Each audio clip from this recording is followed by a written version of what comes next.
पहली बात तो ये है जो वर्तमान परिदृश्य, जैसा साईनाथ ने बताया, देव सायम जी ने बताया, इसको एक कॉन्टेक्स्ट में देखने की जरूरत है। वो कॉन्टेक्स्ट क्या है कि एक बहुत ही लंबे समय से एक जो अग्रेरियन क्राइसिस कह लीजिएगा या डिप्रेशन की स्थिति जो बनी हुई है हमारे यहाँ, वो है। और उसके जो मूल कारण है वो जो अभी हो रहा है उससे नाभिनाल बद्ध है, जुड़े हुए हैं।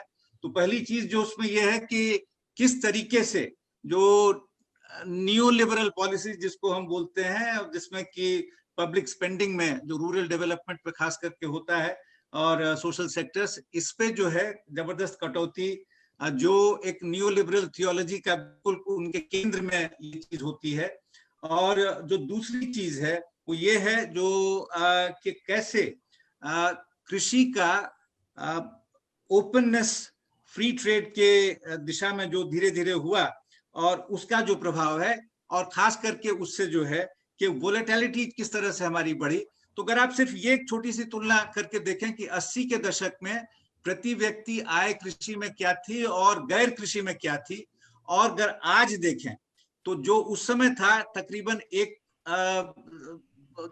1:2 का हिसाब लगा लीजिए कि 1:2 के रेशियो में था, वो तकरीबन 1:6 के आसपास पहुंच गया है। आप समझते हैं, यानी कि कृषि का जो है हिस्सा तकरीबन छठा रह गया है गैर कृषि की तुलना में। तो इससे जो एक अंदाज है वो बेहतर ढंग से हमें मिलता है। तो इसको ध्यान में रखने की निश्चित तौर पे आवश्यकता है कि किस तरह की नीतियां जो इतने अरसे से, जैसा इन्होंने बताया सैना जी ने कि 91 मूवमेंट जो था उसके बाद से जिस तरह से चीजें हुई और उसका जो दुष्प्रभाव खास करके कृषि पे पड़ा है, तो स्थिति ये हो गई है कि एक अग्रेरियन क्राइसिस ही नहीं बल्कि समझिए कि अग्रेरियन सेक्टर के लिए एक जो कहिएगा कि पब्लिक पॉलिसी ड्रिवन क्राइम।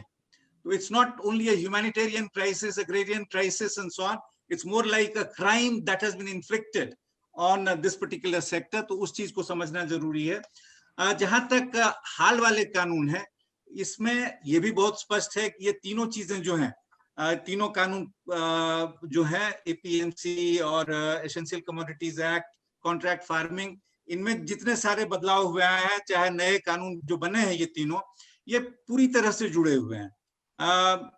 जैसे आप एपीएमसी को खत्म करने की जो बात है, जैसे आप पहले बताया गया कि खुदरा बाजार जो है तकरीबन 12,000 अरब का है, और उस पे जो है इन बड़े जिनको आप कहिएगा कि पूंजीपति, पता नहीं वो नाम कितना उचित है, ये जो गिद्ध हैं और शार्क्स हैं तमाम किस्म के, जिस तरह का मार्केट सिस्टम होता है जिसमें एक जंगल राज जो हो जाता है, तो उस तरीके से अगर उसको हम देखें तो उनकी निगाहें जबरदस्त तौर पे जमी हुई हैं कि कैसे इसको ले लिया जाए। और उसके लिए जो है ये बहुत जरूरी था कि एपीएमसी को खत्म किया जाए और जो नया एक्ट लाया गया है, इसी तरह से एसेंशियल कमोडिटीज एक्ट जो है उसको उससे जोड़ के देखना पड़ेगा, क्योंकि ये करने के बाद ही जो उनकी वो सफलता थी वो होती कि आप जितना चाहे अपना स्टॉक कर सकें और बाकी जो और प्रावधान है।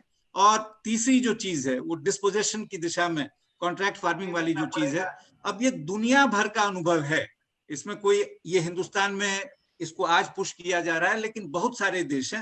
अगर सिर्फ उसको हम ध्यान में रखें और देखें कि क्या उनका अनुभव रहा है पिछले 30, 40, 50 वर्षों में, तो बहुत स्पष्ट हो जाता है कि किसान और किसानी वो बिल्कुल हाशिए पे कर दिए गए हैं जहां जहां ये हुआ है।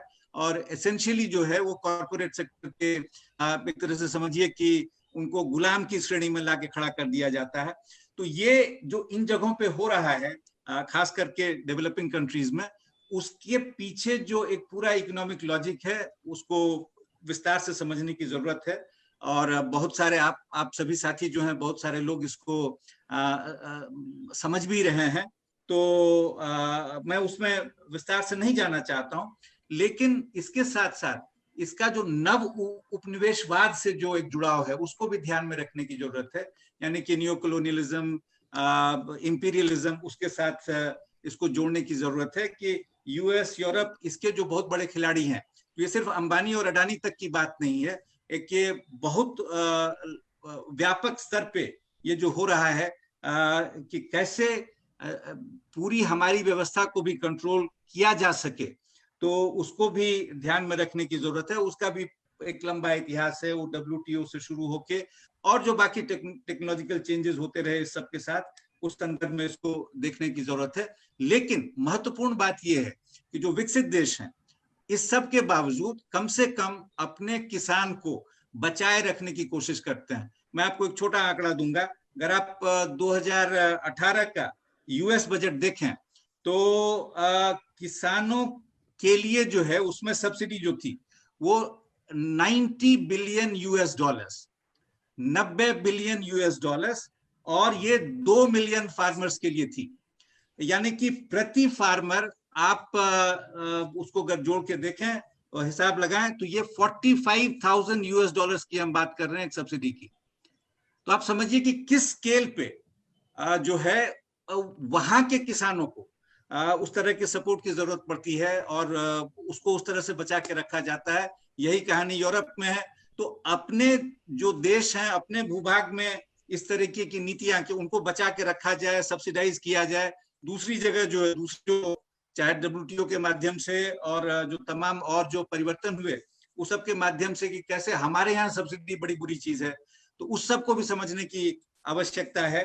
बहुत महत्वपूर्ण है। लेकिन ये जिस दौर पे हम पहुंच गए हैं, और ये मेरी आखिरी बात होगी, कि जिस दौर पे अभी हम पहुंचे हैं, एक इस तरीके से समझिए कि कहते हैं कि जो एक आखिरी ताबूत में जो एक आखिरी कील ठोकने वाली बात होती है, अगर ऐसा हो जाता है तो जो है आप मतलब एक अकल्पनीय स्थिति की हम जो रचना कर रहे हैं, ये हमारे महानायक जितने सारे हैं सत्ता में, सत्ताधीश, तो उसको देखने की जरूरत है। और ये बहुत जरूरी है समझना कि ये सिर्फ, जैसा सैना जी ने कहा, देवसायम जी ने कहा, पूर्व वक्ताओं ने कहा, कविता ने कहा, कि ये सिर्फ किसानों की समस्या नहीं है। ये जो पूरा एक डेवलपमेंट मॉडल है, ये हम सब की समस्या है, डायरेक्टली और इनडायरेक्टली। इस देश के 80 से 90% लोगों को एडवर्सली इंपैक्ट करेगा। ये हर तरीके से ये इंपैक्ट करेगा। डायरेक्टली जो है ठीक है, भले ही किसानों को ये कर रहा है, लेकिन जो इनडायरेक्ट इसके इम्प्लीकेशंस हैं वो भी समझना बहुत जरूरी है। तो इसके साथ मैं अभी विराम देता हूं। अगर कोई प्रश्न हो तो बाद में हम उस पर आएंगे। बहुत बहुत धन्यवाद।